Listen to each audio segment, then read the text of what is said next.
Hey there, it's Tresa. Welcome back if you've been here before. And if you're new, I'm so glad to have you here on my Frugal from Scratch YouTube channel. I'm excited today because I'm going to show you something really simple and actually pretty quick. So I've got some leftovers and I'm making lunch. And I thought I would show you what I'm making.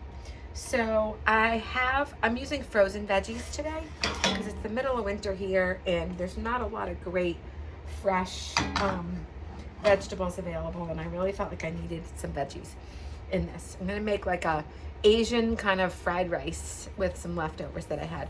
I had some rice and I had some chicken that I did like a well, I kind of just did a plain chicken and we had it like teriyaki last night, but it inspired me to think about making a rice dish. So I've got some broccoli and carrots and cauliflower and peas and mango that I had in the freezer.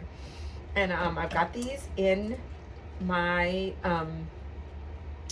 saute pan, and I've just got them on like medium high just to kind of get them started. I want to defrost them and let them start cooking. And then I'm going to keep this seasoning really simple because my chicken was already seasoned. And it had a lot of spices on it. And I'm gonna put some of that leftover chicken that I have here all cut up and ready to go. And some rice that I have cooked. So one thing about rice is there's a lot of controversy about white rice and brown rice and what's better for you. My body likes white rice. I think it's easier for me to digest. And sometimes I just like a bowl of rice with butter and maybe peas or a vegetable or something. But I really like white rice. And what I often do is I'll cook up a pot of rice, and I always like to soak it before I cook it as long as I can. The whole day is really best. Like if I know I'm going to be cooking rice for dinner, I will soak it first thing in the morning, rinse it, soak it, and let it sit in fresh, clean, filtered water, and then rinse it before I'm going to cook it in the evening and cook it up for dinner. But I also really, really like to have leftover rice because sometimes I'll even have it for breakfast, and I'll do like a breakfast bowl with rice and cream and some fruit and nuts, maybe some seeds. But I love it for like a quick lunch like this, and for or with dinner if I want to just heat up some rice. If I have soup, I can just pop a scoop full of rice in there, and I just always love that. So I've got these veggies here, and they are slowly cooking. I think I may move to a different burner to see if I can speed this process up a little bit, and I'll move the camera back a little more so you guys can see this. I'm cooking on a new propane stove. There you go. There's my veggies, and it runs pretty hot, so I try to use the small burner a lot, even on a larger pan, but I think we'll be okay with the bigger. So what I'm going to do actually is I'm going to cut some of these pieces up a little bit so that they'll cook a little faster, especially like some of the broccoli and the cauliflower. But they're getting there. So, and mango, I just love mango, and I just think it adds like a sweetness. And I didn't put a lot of mango, but I had some frozen mango I thought I'd add. So I think that'll make it yummy. All right, so these veggies are starting to cook. So what I'm gonna do is I really just want everything to kind of come together kind of at the same time. I'm gonna add some butter. This is the butter that I get from Azure standard. I really love this butter. Just gonna add not quite a tablespoon of butter.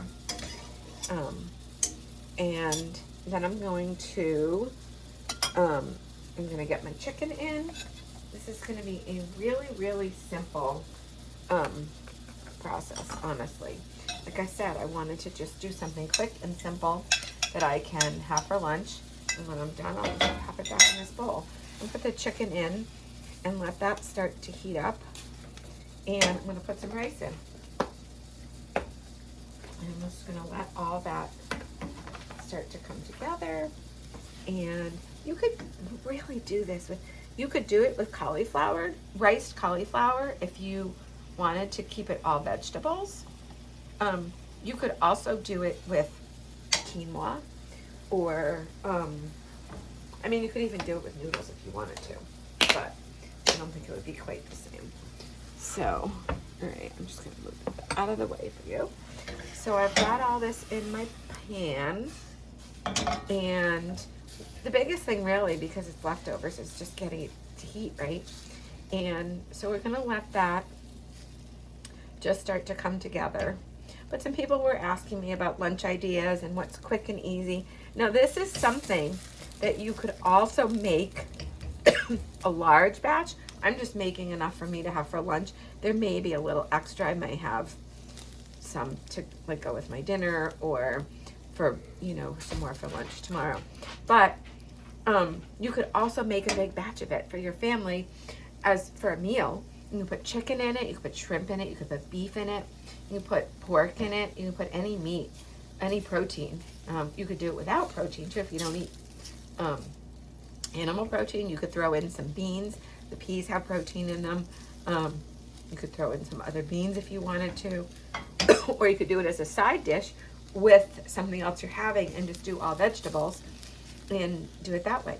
So what I'm gonna do is I'm actually gonna put in some coconut amino teriyaki seasoning, just because I want a little bit of, like I said, the chicken was already seasoned, so I don't need a lot, but I just want a little bit of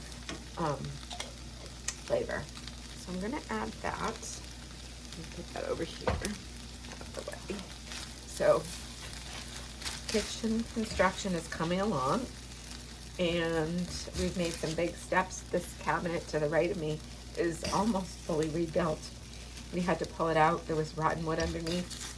And so it's pretty exciting that we've got that. It's almost back together. The sink's gonna be over there. We have a few more things to do. We started painting inside the cabinets just to prime. All right, now this is coming together really nicely. You can see that. The vegetables are nice and hot, and everything's getting the flavors of the teriyaki and the rice and everything. Now, what I'm gonna do, I love this in a stir fry, or like a fried rice kind of dish. I've got a fresh egg. I have chickens in my yard. With a fresh egg, and I cracked it and put it in this bowl. I'm just gonna scramble it up. And then what I'm gonna do is I'm going to pop it in here and just stir it up real quick, and you're gonna get that scrambled egg in with your rice, like you do it when you get fried rice from like a Chinese restaurant, and it adds some more protein, and it's really quite delicious. So my mother used to do egg drop soup when I was a kid. She would make pastina, just that little teeny tiny Italian pasta and chicken broth, especially when we weren't feeling good. And then she'd drop a scrambled egg. She'd scramble up an egg and drop it in and stir it in, and it would cook in there, and it was so delicious. So kind of the same idea, but so this really, I mean, this is like less than 10 minutes to throw this together. If you take your lunch to work, you could do this easily in 10 minutes in the morning, and pop it into a thermos to keep it hot, or you can prepare it, like I said, ahead of time, and you can take a scoop of it and you can heat it up at work. I'm gonna heat it up in, I have this little lunch crock pot that's awesome. And you can put, it has a stainless container with a cover that seals on it, and I would fill it with leftovers the night before when I was going in, when I worked in an office, and then I would take it to work, pop it in the crock pot about 45 minutes to an hour before lunchtime, and then I had my my lunch warm when it was time for lunch, and my office smelled really good from the food heating up, and it was great. And I knew I was eating nice, healthy food options. So I know sometimes it's a challenge. I know in the winter too, for me, I'd much prefer something warm and like nourishing for lunch than a salad or a cold sandwich. I don't do a lot of sandwiches, but all right, there is my Asian fried rice. Super simple. Check out the link below and you can get the recipe on my blog. You subscribe to my newsletter, you can get lots more information in my recipes. And I hope that you are all having a really great day. God bless you. Come back and see me again soon.